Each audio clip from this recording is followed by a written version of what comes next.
गुरुब्रह्मा गुरुर्विष्णुः गुरुदेवो महेश्वरः गुरु साक्षात् परब्रह्म तस्मै श्री गुरवे नमः तस्मै श्री गुरवे नमः.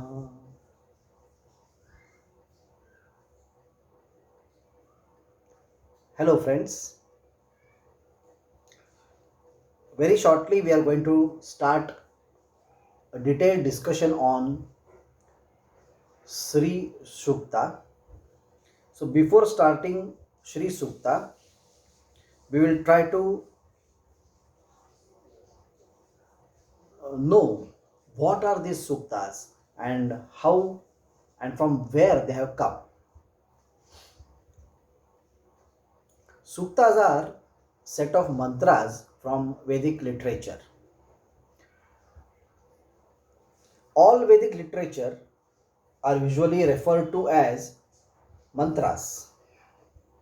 Itihasa, Ramayana, Mahabharata, then the 18 Puranas, Smriti Granthas are usually referred as shlokas. All the mantras from Vedic literature are called as apurusheha.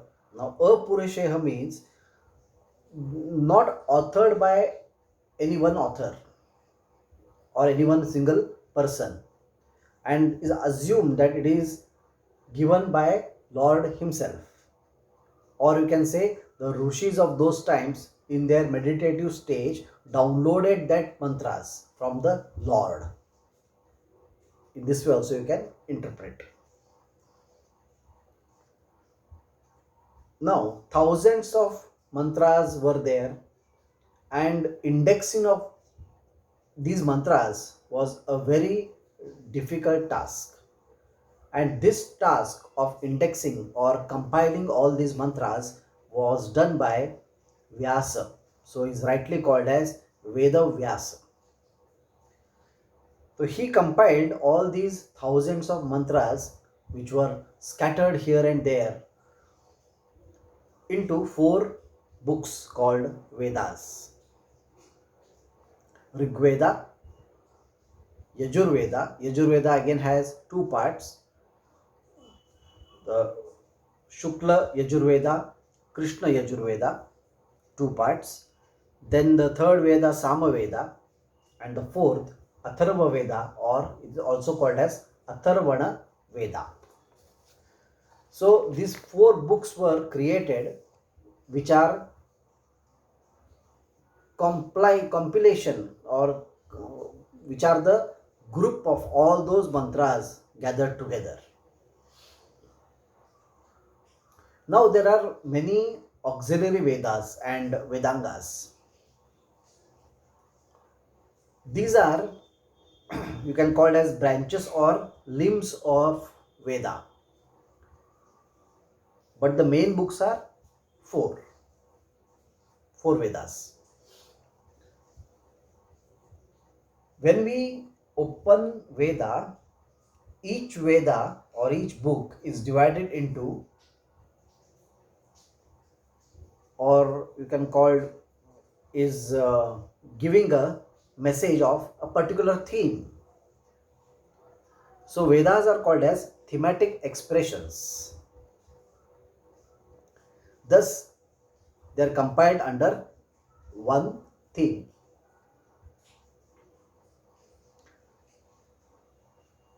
This each theme is called as Samhita. You have heard the word na? Samhita. So this each theme is called as Samhita. Now this Samhita is again divided into 4 categories. The first category is the mantra, second is the Brahmana, third is the Aranyaka, and fourth are the Upanishads. The indexing ends with Upanishads. So Upanishads are called Vedanta Upanishads. Vedanta, Vedantaha. Last portion of the Vedas called Upanishads. Let us try to understand what these four categories are. First is mantras. So mantra are nothing but formulas. Now, on this formula, the details of this formula has been discussed in Brahmana. Now, Brahmana is not the caste here. Brahmana means expertise. The further details of this Brahmana are discussed in Aranyakas. Like example, if mantras are graduation, Brahmana is post graduation, and the discussion or research on the post graduated subject, that comes under Aranyakas. Aranyakas, Arani means trees, and Aranya means group of trees, that is forest. During those days, the Rishi who had reached that level, or you can say who were postgraduate Rishis, they used to build their ashrams in such places where there will be minimum disturbance from the society. So naturally, thick forest, in between the thick forest was the site which was preferred. So in those places with their disciples, extensive research used to be happen on these mantras. Different dimensions of these mantras were studied, and whatever that knowledge was there has been written in the Aranyakas. Then Upanishads talk about the fourth category, truth.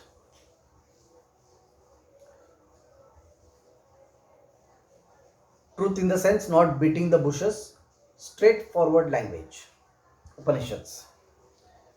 So the smaller the Upanishad, the more difficult it is to understand, or you can say the more efforts are required to understand those mantras. For example, Mandukya Upanishad.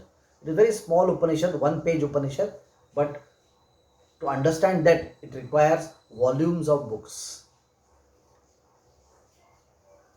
So this is regarding the Upanishads. Other than Upanishads, within the Vedas, there is a portion called Khila. Now, Khila is nothing but what we call appendix. Okay, when you read big books, novels, you find appendix at the end. After every chapter, you find the part called appendix. So, Khila are appendix.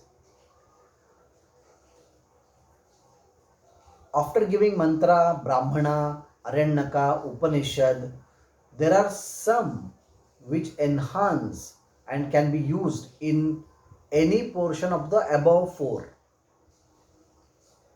for better understanding.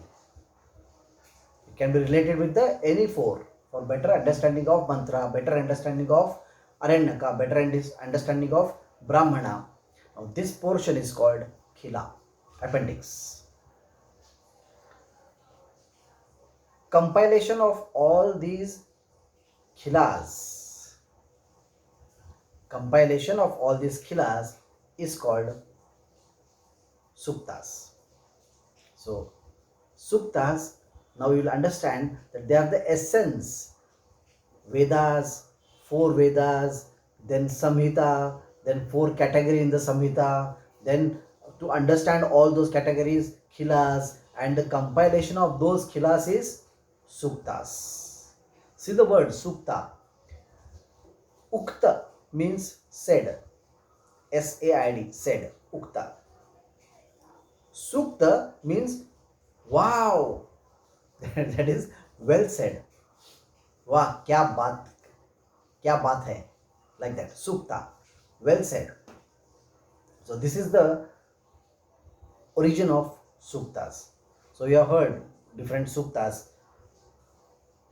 Purusha Sukta, Shri Sukta. So this is the background regarding what is suktas. So in our next lecture, we will discuss a very important topic, that is Paramatma, Parabrahma, Supreme. Because once we understand this topic, we will be able to understand the meaning of Shri Sukta. So in the next lecture, I will introduce you, or I will try to discuss with you with what is Paramatma Parabrahma concept. Okay, so that our further Shri Sukta understanding will be easy. So here we'll stop today with a prayer. Om Asatoma Satgamaya Tamasoma Jyotirgamaya Mrutyorma Amrutam Gamaya. Om Shanti Shanti Shanti.